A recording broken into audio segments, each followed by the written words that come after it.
Na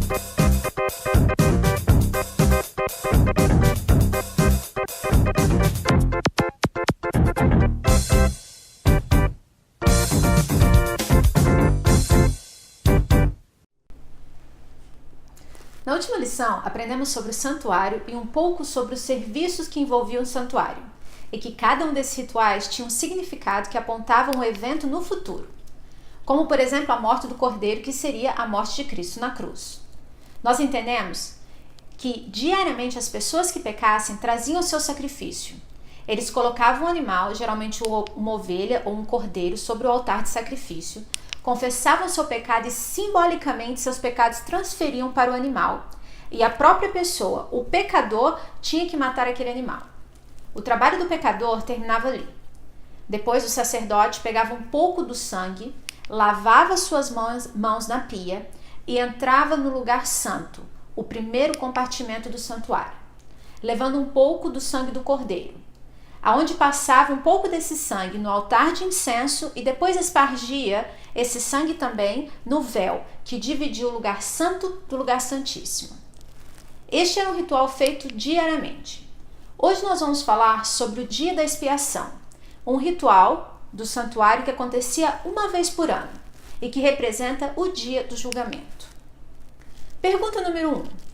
Desde que Jesus ressuscitou e subiu ao céu, aonde ele está e o que ele está fazendo?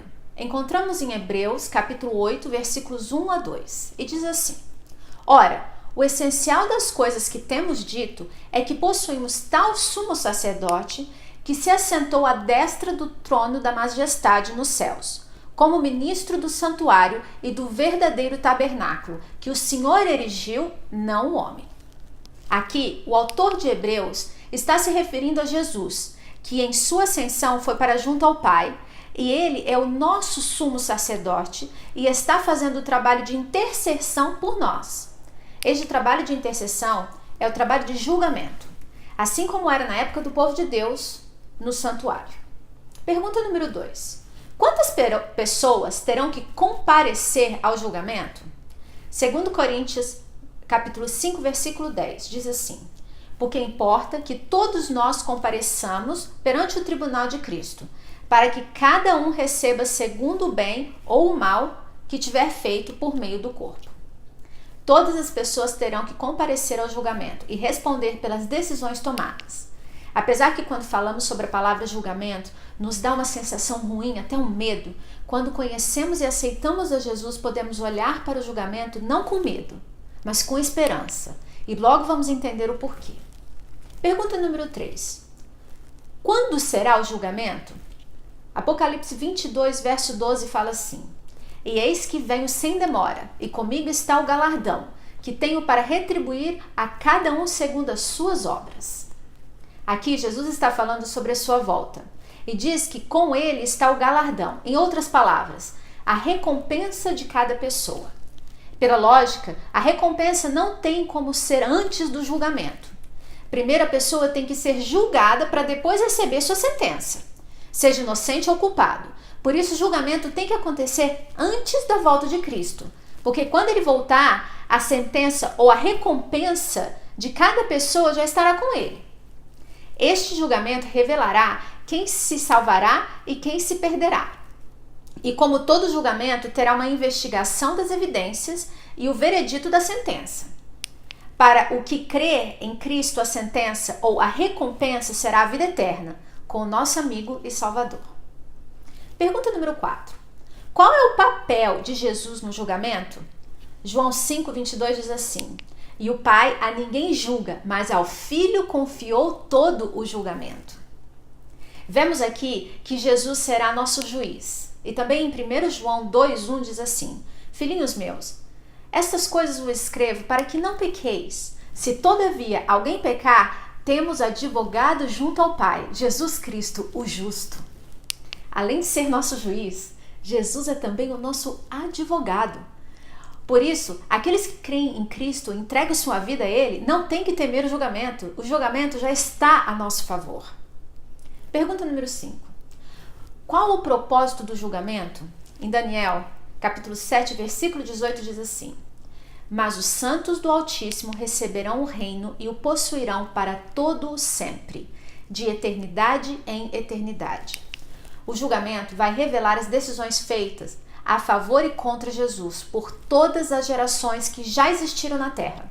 O julgamento terá várias fases, e no final do julgamento ninguém terá dúvida da integridade, justiça e amor de Deus. Pergunta número 6. Qual é o padrão pelo qual seremos julgados? Encontramos em Eclesiastes 12:14. Porque Deus há de trazer a juízo todas as obras, até as que estão escondidas, quer sejam boas, quer sejam más. E também em Tiago 2, de 10 a 12. Pois aquele que guarda toda a lei, mas tropeça em um só ponto, se torna culpado de todos. Porquanto, aquele que disse, não adulterarás, também ordenou, não matarás. Ora, se não adulteras, porém matas, vens a ser transgressor da lei. Falai de tal maneira, e de tal maneira procedeis, como aqueles que hão de ser julgados pela lei da liberdade. O padrão de que seremos julgados é a lei de Deus. Todas as nossas ações e pensamentos serão medidos de acordo com a lei de Deus. A Bíblia nos diz que o salário do pecado é a morte. Em Romanos 6:23. Todos que pecaram merecem morrer, mas Jesus recebeu a sentença e morreu no lugar do pecador. Por isso, quando confessamos nossos pecados, duas coisas acontecem. Uma, somos declarados inocentes. E 2, somos justificados. E por isso, nossos nomes não serão removidos do livro da vida. Pergunta número 7. Quando começa o julgamento? Daniel 8,14 diz assim: até 2.300 tardes e manhãs e o santuário será purificado. Nesse verso, Daniel está falando com o anjo Gabriel. Daniel teve uma visão que não conseguia entender. Deus mandou Gabriel para que explicasse a Daniel. Aqui Gabriel revela que o começo do julgamento seria depois de 2.300 tardes e manhã. O começo das 2.300 tardes e manhã estão conectados com outra profecia em Daniel. Daniel 9:24, das 70 semanas. Eu sei que se essa é a primeira vez que você está escutando tudo isso, é bem confuso, mas eu vou tentar deixar o mais claro possível. Mas te recomendo ler todas essas passagens com calma e talvez repetir esse vídeo várias vezes. Pergunta número 8. Como entender as 2.300 tardes e manhãs e as 70 semanas? Em Ezequiel 4:6 diz assim: cada dia por um ano. Números 14:34 diz: 40 dias, cada dia representando um ano. Portanto, em profecias bíblicas e somente em profecias, um dia é igual a um ano. Quando se fala tardes e manhãs, está se referindo a um dia completo. Então, 2.300 tardes e manhãs significa 2.300 dias. E as 70 semanas, quando multiplicamos 70 vezes 7, pois há 7 dias em cada semana, temos 490 anos. Então, as profecias de 2.300 tardes e manhãs, 2.300 anos e os 490 anos, são duas profecias que começam com a mesma data. Se conseguirmos saber o começo de uma, também saberemos o começo da outra. Pergunta número 9. Vamos entender mais sobre a profecia das 70 semanas. Daniel 9:24 diz assim: 70 semanas estão determinadas sobre o teu povo e sobre a tua santa cidade, para fazer cessar a transgressão, para dar fim aos pecados, para expiar a iniquidade, para trazer a justiça eterna, para selar a visão e a profecia, para ungir o santo dos santos. Deus deu um período de 70 semanas, ou 490 anos, para que o povo de Israel se arrependesse de sua apostasia. E durante esse período, o tão esperado Messias viria. Aqui Jesus é referido como o Santo dos Santos. Em Daniel 9:25 explica um pouco mais. Diz assim: sabe e entende, desde a saída da ordem para restaurar e para edificar Jerusalém, até o ungido ao príncipe, 7 semanas e 72 semanas. As praças e as circunvalações se reedificarão, mas em tempos angustiosos. O ponto final dessa profecia foi a ordem, aliás, o ponto inicial dessa profecia foi a ordem do rei Artaxerxes, em 457 a.C., para que o povo de Israel, que estava exilado, pudesse voltar a Jerusalém e reconstruir a cidade. O decreto se encontra em Esdras 7, versos de 11 a 26. Notem o que fala em Daniel 9, 26 e 27. Depois das 72 semanas, será morto o ungido e já não estará. Ele fará firme aliança com muitos por uma semana. Na metade da semana, fará cessar o sacrifício e a oferta. É um pouco confuso, porque nessa parte da profecia das 70 semanas está dividida em 7 semanas, depois 62 semanas, e no meio da última semana, o ungido será morto. Vamos colocar tudo isso junto. Foi dito a Daniel que o Messias viria em 69 semanas, depois do decreto para construir Jerusalém. Esse decreto foi dado em 457 a.C. Então, 69 semanas, 483 anos, nos traz ao ano 27 depois de Cristo. Não podemos esquecer de adicionar o ano zero. De acordo com a profecia, o Messias apareceria no ano 27 depois de Cristo. Messias significa ungido. Jesus foi batizado no Rio Jordão e foi ungido pelo Espírito Santo no ano 27 depois de Cristo, assim começando o seu ministério publicamente como Messias. Porém, 3 anos e meio depois, no meio da última semana, lembrando que a semana seria 7 anos, 3 anos e meio, Jesus foi morto, completando a profecia de Daniel 9, 24 e 27. Outro ponto muito importante de ressaltar está em Marcos 15, 38. Fala que com a morte de Cristo, a cortina do templo foi miraculosamente rasgada, de cima até embaixo, indicando que o sistema sacrificial estava agora obsoleto, porque Jesus, o verdadeiro Cordeiro, tinha morrido pelos pecados do mundo. Enquanto Jesus estava morrendo na cruz, os sacerdotes estavam preparando a ovelha que seria sacrificada para o dia da Páscoa. Nesse dia a profecia se cumpriu. A verdadeira ovelha foi sacrificada.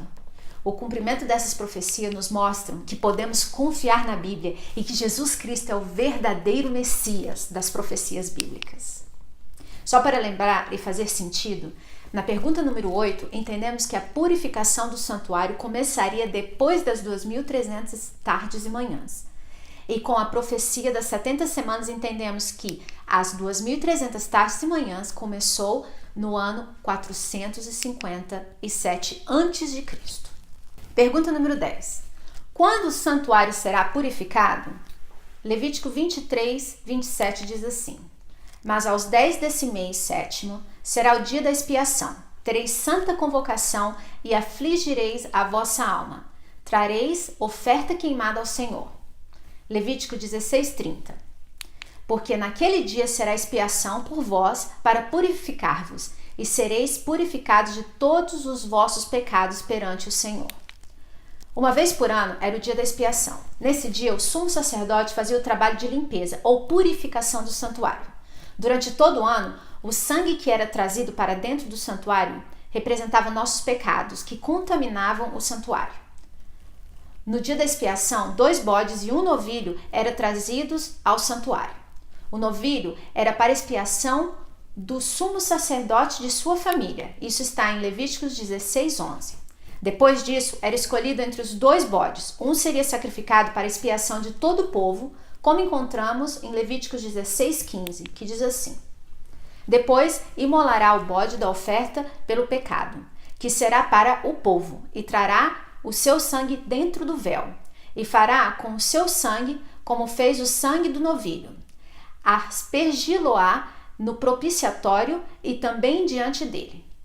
Assim fará expiação pelo santuário por causa das impurezas dos filhos de Israel e das suas transgressões e de todos os seus pecados. Da mesma sorte fará pela tenda da congregação, que está com eles no meio das suas impurezas.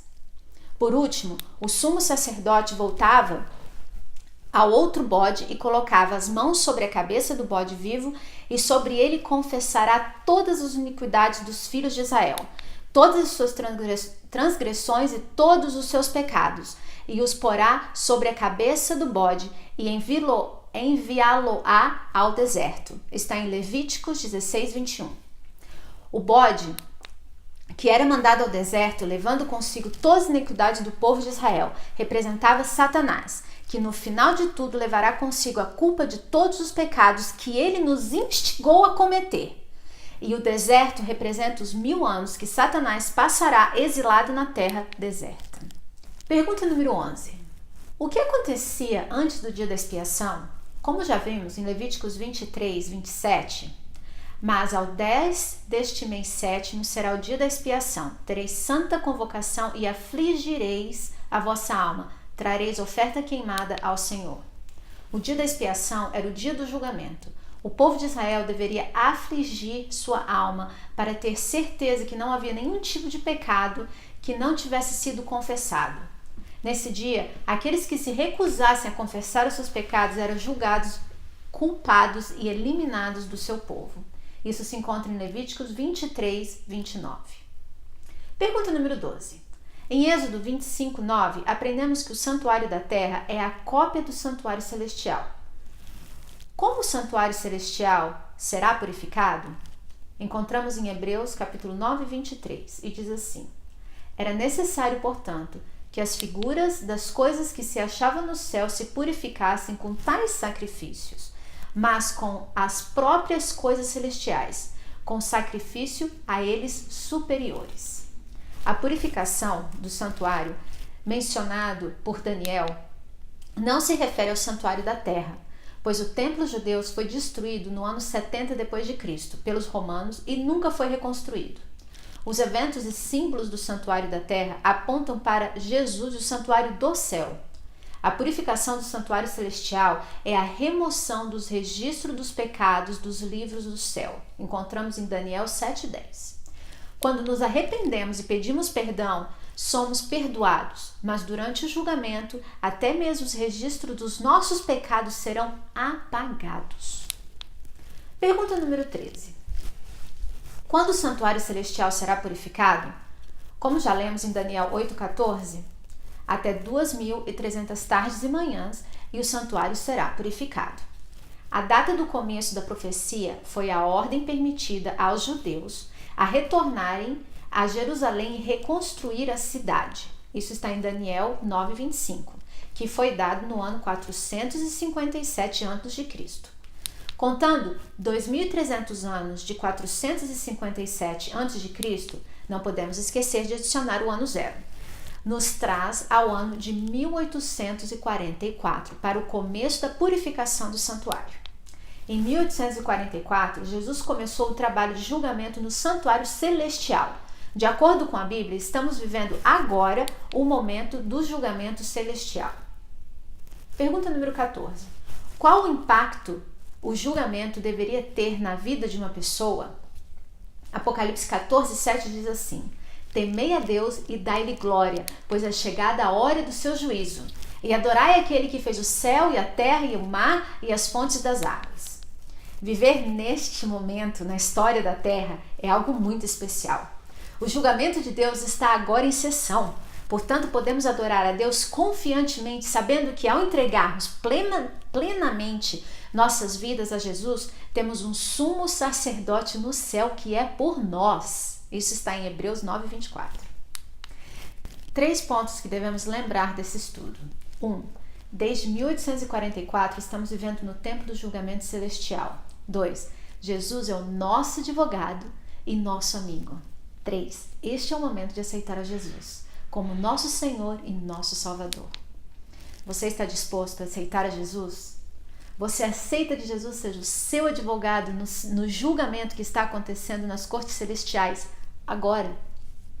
Você aceita a salvação garantida por Jesus Cristo?